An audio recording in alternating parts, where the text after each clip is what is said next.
Thank you, Arthur. We're going to show you now part 2 of the Orson Welles film, in which he talks about the unusual incident that occurred, a show called War of the Worlds that had people in America running out of their houses screaming because the Martians were arriving. That was something of Orson Welles. And also the film that made history called Citizen Kane. So here's part 2. Watch this interesting man. How about the film that you're working on now? What is the title? Who is in it? What is it about? Well, this thing you see me working on that we're just finishing, will be opening in America early in the winter, maybe late fall, is called Chimes at Midnight. And it's really the life and death of Falstaff.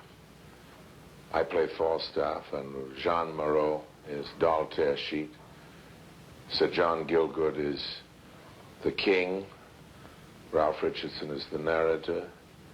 And Walter Chiari, who was in New York a couple of years ago in a musical, is in it. Marina Vladi. Margaret Rutherford, who's pretty well known in America now. She's a marvelous character. Well, she plays Mistress Quickly. And it's made of the Falstaff plays, but it's really his life story. And we've shot it entirely here in Spain in the old castles and in the countryside here. It's a very big picture. Hope it's a good one. I mean, it's certainly big. We've been struggling along with just, you find me in the last 3 or 4 days. We're running to Paris tomorrow, and we do the last mixing, and then it goes to the festival in Venice. That's it. It's a story of a friendship, betrayal of a friendship, really. Falstaff is this extraordinary man.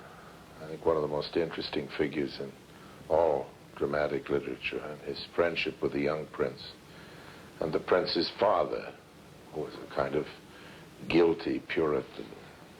It's the triangle between the real father and the father of the boy's choice. And the story of the betrayal of this friendship between Falstaff and the prince when the prince becomes the king and has to renounce him and give up all of his bum friends in order to be Henry V. And that's the climax of the picture. But the big action sequence is what you find me working on now, which is the battle. That's what we've got here. This is the battle scene. It's quite a long sequence, almost a reel. It's the battle between the forces of Hotspur and Prince Hal, a great civil war that tore England apart, and which is the center of the story. This was all shot in the country here in Spain. The armor was our biggest problem because it had to be made specially out of plastic in Italy. I don't know how the fellows who wore armor in the old days rode and fought in it, because no living soul can now. We're not the men that our ancestors were, so it's all plastic.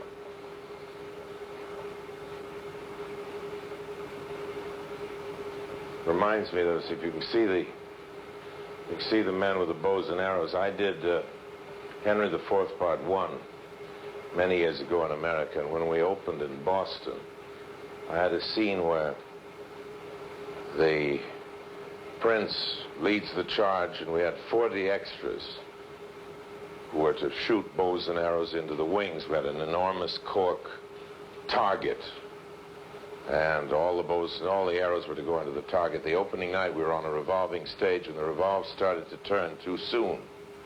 And all of the archers were facing directly into the audience, with the arrows pointed right in the audience when the line came, which was their cue to shoot. Well, they were all Harvard boys, extras from Harvard. And I was standing in the wings, and I thought, well, they're not going to shoot the people in the audience, because they're Harvard men. They know better than that. But they did. They had 40 arrows winging their way into the Opera House in Boston. I think we winged 3 dowagers and 2 critics.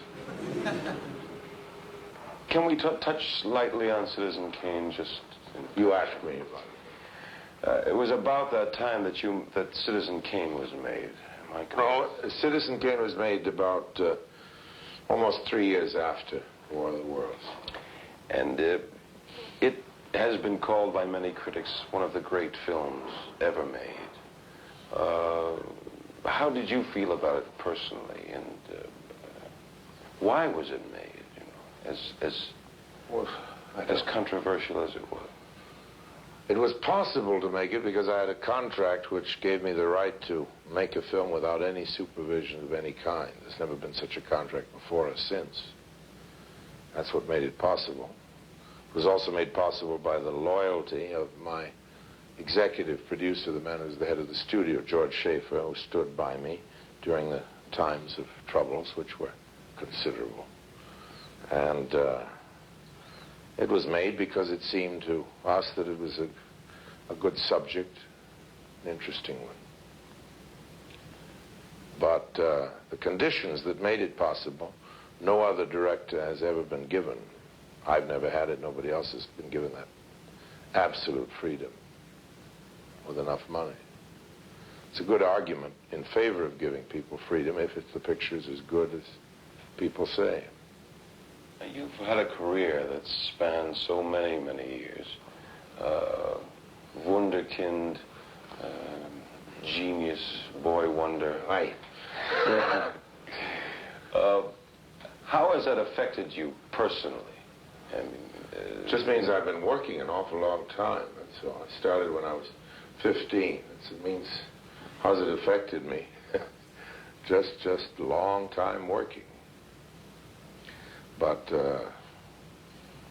I was lucky. I began in the theater and began playing big parts, so I didn't have to start in as a spear carrier.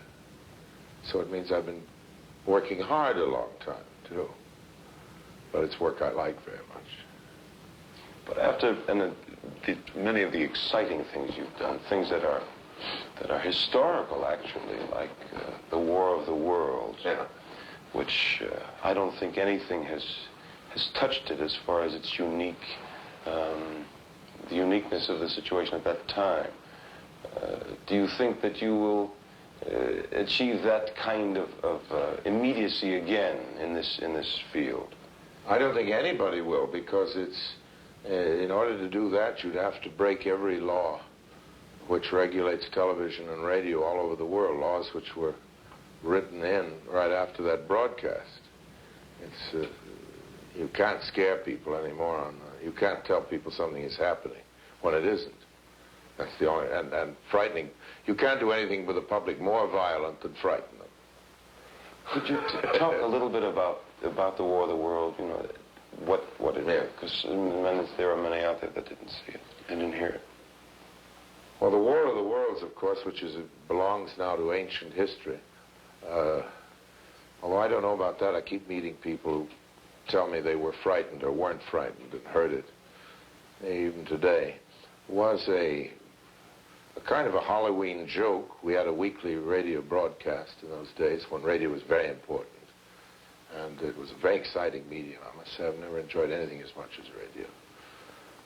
And it was we imagined that a small lunatic fringe would be bamboozled and that we'd stir up pleasantly the rest of our listeners.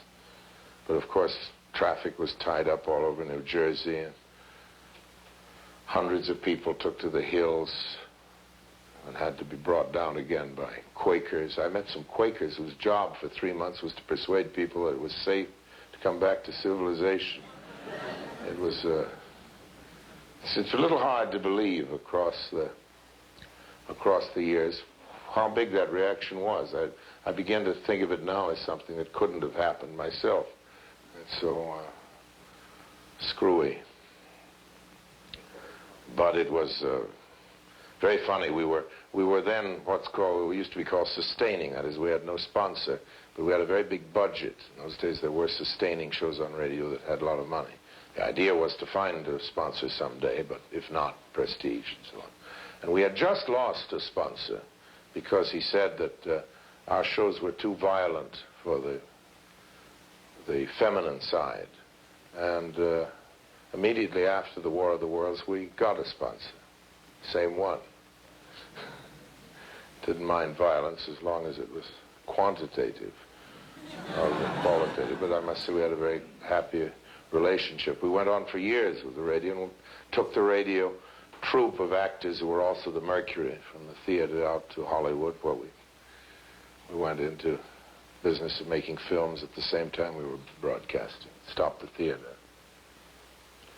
Since then I've done a few Mercury productions in the theater, but it's as a practical organization of actors, of course, it doesn't exist now. But they were a great group. Joseph Cotton, Martin Gable, Everett Sloane, Agnes Moorehead. Marvelous performers. I'd love to do something else with all of them together again. Maybe that'll happen. The end of the interview with Orson Welles from Madrid. And we'll be right back after a commercial break.